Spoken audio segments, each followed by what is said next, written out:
Funcionarios de Estados Unidos, Israel, Egipto y Qatar se reúnen en El Cairo para tratar de acordar una tregua en la Franja de Gaza y la liberación de los rehenes. Durante un encuentro con el rey de Jordania el lunes, el presidente Joe Biden reiteró su oposición a una operación a gran escala en Rafah. El Senado estadounidense aprobó un nuevo paquete de ayuda entre los que hay 61.000 millones de dólares para Ucrania. El presidente Volodymyr Zelensky agradeció la medida y dijo que esperaba un resultado positivo en la Cámara de Representantes controlada por los republicanos, donde podría hundirse.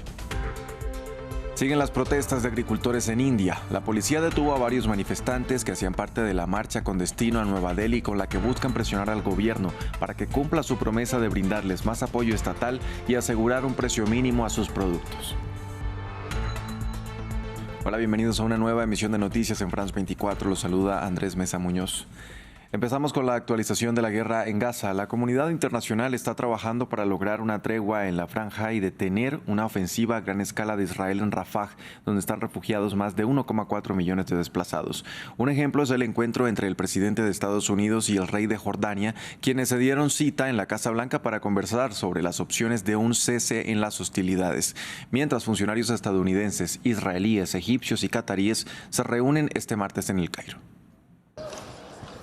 Rafah se ha convertido en los últimos meses en una enorme ciudad de tiendas de campaña, donde habitan las cerca de 1,4 millones de personas que han huido de los bombardeos israelíes en las partes norte y central del enclave.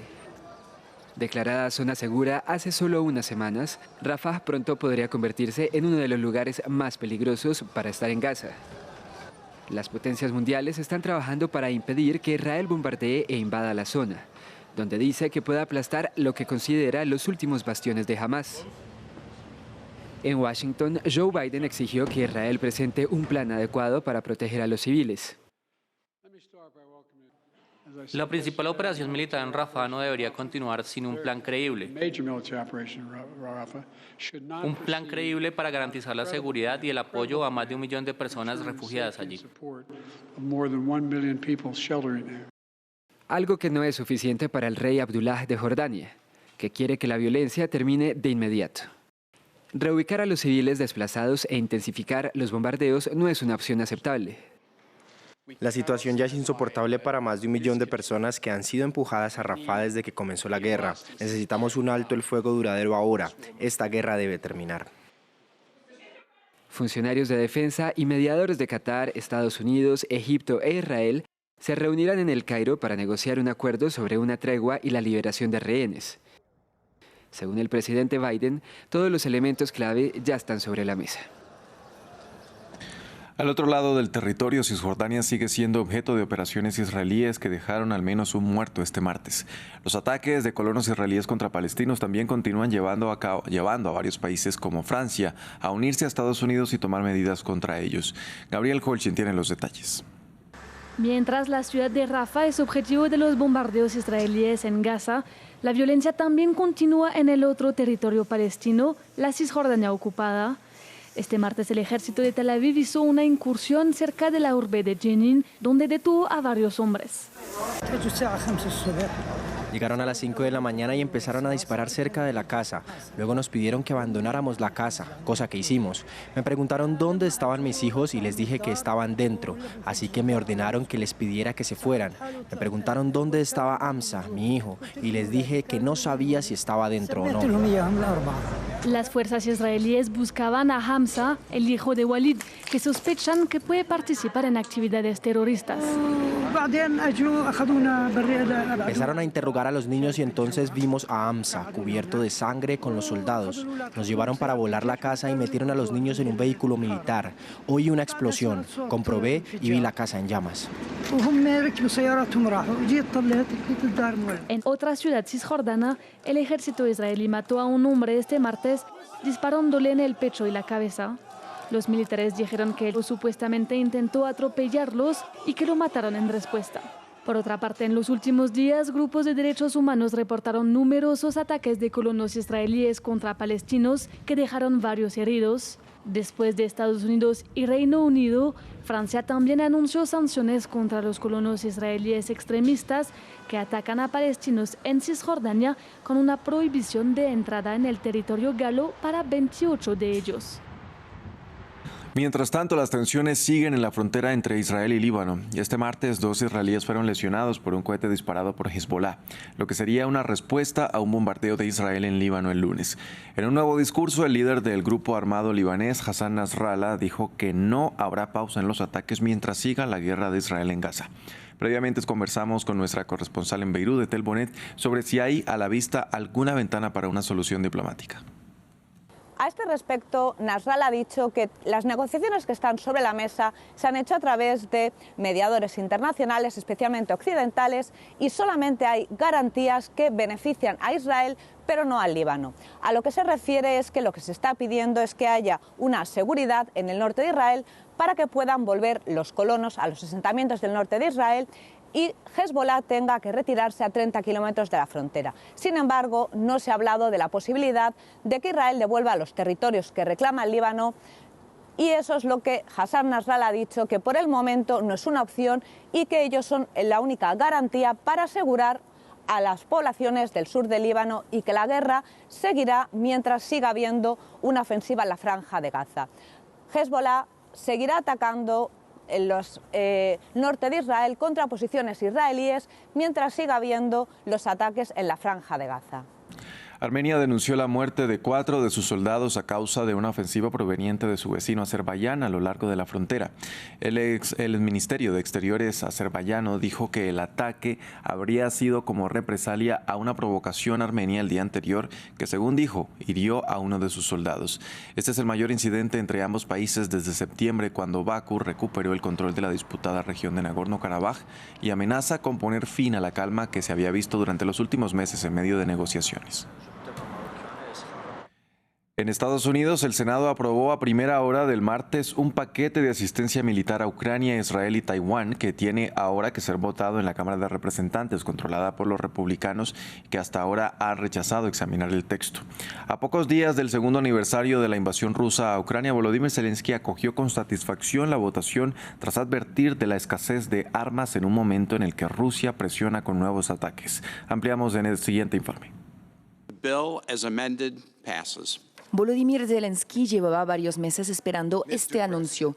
El Senado estadounidense, liderado por los demócratas, aprobó un paquete de $60.000 millones para Ucrania, que el presidente ucraniano se apresuró a expresar su gratitud. Doy las gracias al líder de la mayoría en el Senado, Chuck Schumer, y al líder republicano Mitch McConnell por su determinación y sus opciones moralmente fuertes. Sin duda, la democracia sobrevivirá. Doy las gracias a cada uno de los 70 senadores que han votado a favor y Ucrania se lo agradece. Pero esta votación del Senado es solo el primer paso para aprobar el proyecto de ley, que por el momento está condenado al fracaso. Los republicanos, que tienen mayoría en la Cámara de Representantes, se niegan a examinar el texto tal como está, le reprochan la falta de disposiciones conservadoras para frenar el flujo récord de migrantes que cruzan la frontera entre México y Estados Unidos. El líder demócrata en el Senado, Chuck Schumer, lanzó un llamamiento a la oposición en la Cámara. Pido al portavoz Mike Johnson que haga lo correcto y someta ese proyecto de ley a votación.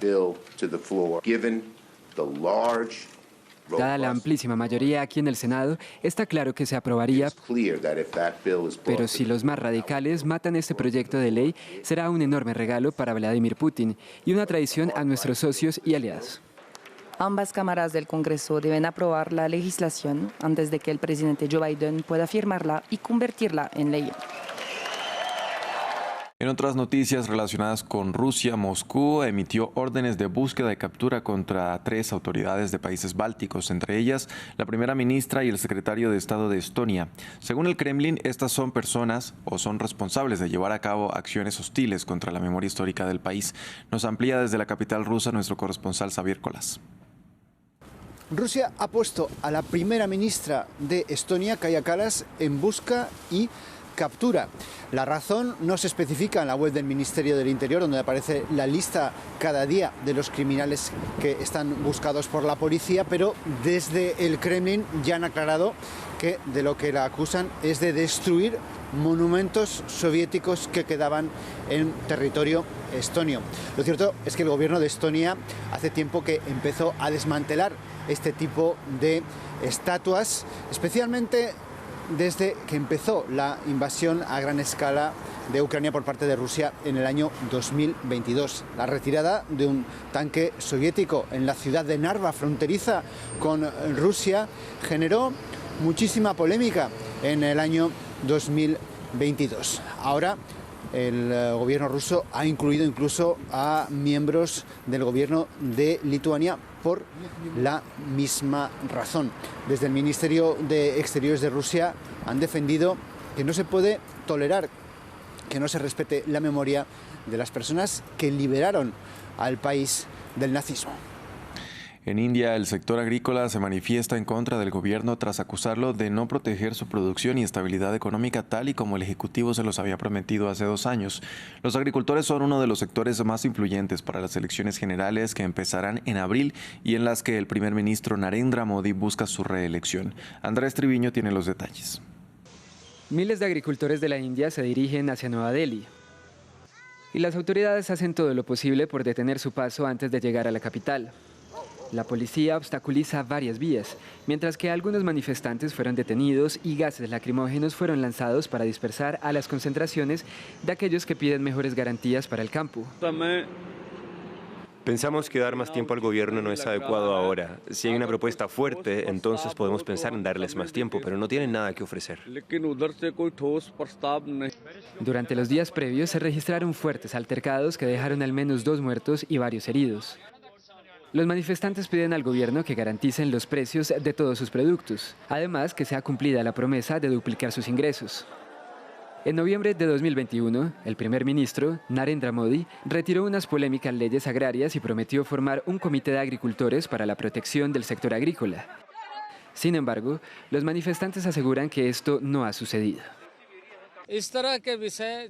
Hubo algunos temas para los cuales dijimos que se debería crear un comité para una solución permanente.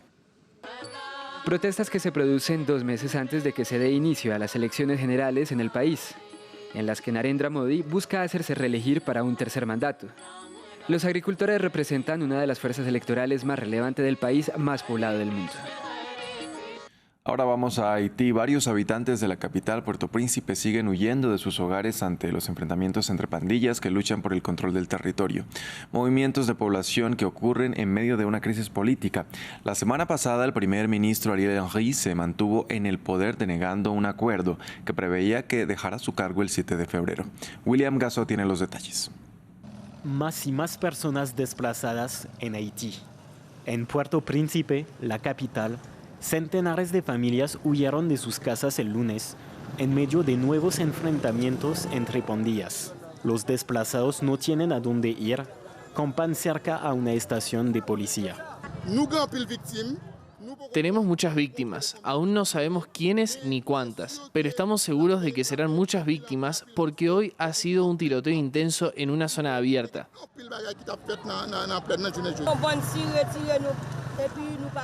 Hubo un intenso tiroteo, así que decidimos no quedarnos. Quemaron casas. No sabemos si la nuestra está quemada. Estamos en la calle desde esta mañana. No sabemos a dónde vamos. La situación de seguridad se ha vuelto aún más preocupante en Haití desde el inicio del año 2024. El mes de enero ha sido el más violento desde hace 2 años, según la ONU. Al menos 806 personas no implicadas en los violentos tiroteos que están teniendo lugar fueron asesinadas, heridas o secuestradas en enero. Además, unos 300 miembros de bandas resultaron muertos o heridos, lo que eleva el número total de personas afectadas a 1.108, más del triple de la cifra registrada en enero de 2023. A la violencia de las pandillas se suma un contexto político muy tenso. La semana pasada, grandes protestas ocurrieron para exigir al primer ministro Ariel Henry que deje el poder. Un acuerdo pactado después del asesinato del presidente Jovenel Moïse contemplaba su salida del poder el pasado 7 de febrero, pero esto no fue respetado. De esta manera despedimos este informativo en France 24. Gracias por acompañarnos. Los invitamos a que continúen con toda nuestra programación. En minutos regresamos con más noticias.